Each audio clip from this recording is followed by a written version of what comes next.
इस बात को आपने नोट किया होगा कि कुत्ते बिल्ली अपने घावों को चाटते रहते हैं और चाट चाट के उसको ठीक करते रहते हैं। छोटे बच्चे जो होते हैं उनको भी अगर कहीं पर लग जाती है तो वो बार बार उस चीज़ को चाटते हैं। ये उनका मतलब एक नेचुरल है जो नेचर ने उनको बनाया है। उनको कोई कहता नहीं है, उल्टा उनको डांट ज़रूर पड़ती है। उनके मम्मी पापा उनको टोकते ज़रूर हैं कि इस तरीके से मत करो।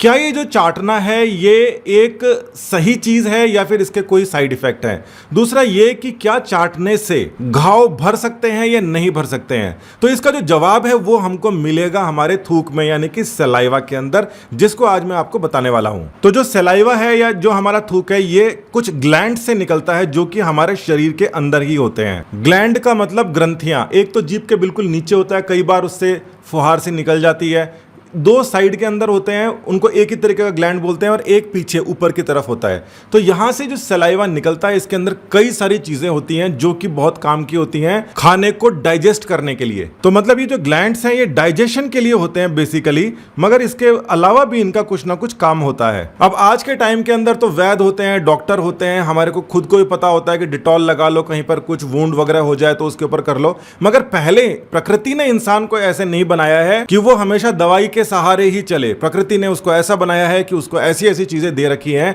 जिसके सहारे वो खुद ही ठीक हो जाए, नहीं तो पहले ही इंसान कभी के खत्म हो चुके होते, यहां तक पहुंचते ही नहीं। तो इस डाइजेशन के अलावा भी कुछ और प्रॉपर्टीज जो है हमारे थूक ने यानी कि सलाइवा ने डेवलप कर ली है। अब ये बात भी तो आप मानिए कि जो डाइजेस्ट हम करते हैं, बाहर का कोई भी फूड करते हैं जिसके अंदर हम मांस भी खाते हैं, कई बार मछली भी खाते हैं और दूसरे फूल पत्ती भी खाते हैं, उन सबको हम डाइजेस्ट करते रहते हैं। तो साथ ही के अंदर कुछ बैक्टीरिया भी अंदर जाते होंगे, कुछ फंगस भी जाती होगी, कुछ वायरस भी जाते होंगे। तो हमारा शरीर तो उनको भी डाइजेस्ट कर जाता है, और डाइजेस्ट करने का मतलब होता है कि उनके पहले छोटे टुकड़े करना और उसके बाद में एब्जॉर्ब कर देना, या फिर अगर वो काम का नहीं रहे तो उसको एग्जिट कर देना। तो ये जो माइक्रोब्स होते हैं, माइक्रोब्स जैसे बैक्टीरिया, फंगस वगैरह, ये खाने के साथ जो आ जाते हैं, इन माइक्रोब्स का भी डाइजेशन हो जाता है फूड की तरीके से ही। और अगर डाइजेशन ना भी हो तो भी ये जो माइक्रोब्स हैं ये खत्म हो जाते हैं पेट में जाने से पहले ही। पेट के अंदर एसिड होती है, वो तो इनको खत्म करती ही है बाद के अंदर, मगर उसके पहले जब मुंह के अंदर है तब भी इनका कुछ ना कुछ हिसाब किताब तो शरीर को करना ही पड़ता है। इसका मतलब हम ये मान सकते हैं कि हमारे सलाइवा के अंदर एंटी माइक्रोबियल एक्टिविटी होती है, और ये जो एंटी माइक्रोबियल एक्टिविटी होती है ये माइक्रोब्स को मार देती है। केवल इतनी ही बातें नहीं होती हमारे सलाइवा यानी कि थूक के अंदर, इसके अलावा भी कई चीजें होती हैं। एक चीज उसके अंदर होती है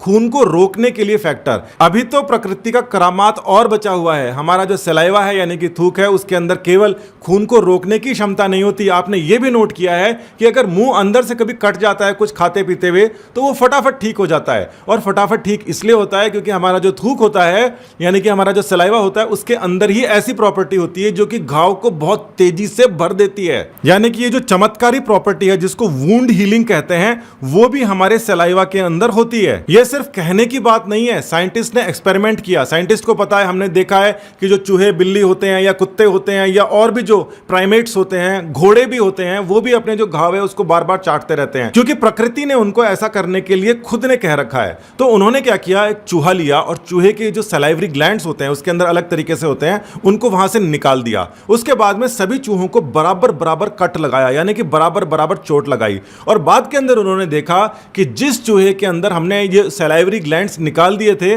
उसका जो घाव है वो बहुत लेट भरा, बाकी चूहों का जल्दी भर गया, दुगुना तेजी से भर गया। यानी कि जो घाव को भरने वाली जो कैपेसिटी है ये हल्की फुल्की नहीं है, सलाइवा के अंदर बहुत तगड़ी होती है। इन तीन प्रॉपर्टीज के बारे में बुक्स के अंदर ज्यादा डिस्कशन नहीं होता। बुक्स के अंदर ज्यादा डिस्कशन होता है सलाइवा यानी कि थूक का हमारे डाइजेशन के अंदर किस प्रकार से उपयोग होता है। वो 11th क्लास की बुक के अंदर भी है और कंप्लीट डिटेल्ड टेक्निकल नॉलेज के साथ में मैंने नीट गुरु यूट्यूब चैनल के ऊपर लगा रखा है। जो 11th के बच्चे हैं वो उसको देख सकते हैं। साथ ही जो रोचक जानकारियां हैं वो मैं इसी तरीके से छोटे छोटे वीडियोस के अंदर आपको बना के दे रहा हूं। वो अलग तरीके की एक सीरीज है। तो यहां पर हमने जान लिया है कि सलाइवा का डाइजेशन के अंदर तो इस्तेमाल होता ही है यानी कि फूड को डाइजेस्ट करने में, उसके साथ ही एंटी माइक्रोबियल भी प्रॉपर्टी होती है जिसकी वजह से छोटे मोटे बैक्टीरिया तो थूक के संपर्क में आते ही खत्म हो जाते हैं। साथ ही कोगुलेंट यानी यानी कि खून को जमा देने वाली क्षमता भी होती है, जिससे खून बहना रुक जाता है, और वुंड हीलिंग प्रॉपर्टी तो होती ही है। इसके अलावा भी एक बात जानिए, कई बार आपने देखा होगा कुत्ते बिल्ली को एक बास्केट सा लगा देते हैं गले के अंदर, क्योंकि जो घरेलू जो कुत्ते बिल्ली होते हैं उनको खाने पीने की तो कोई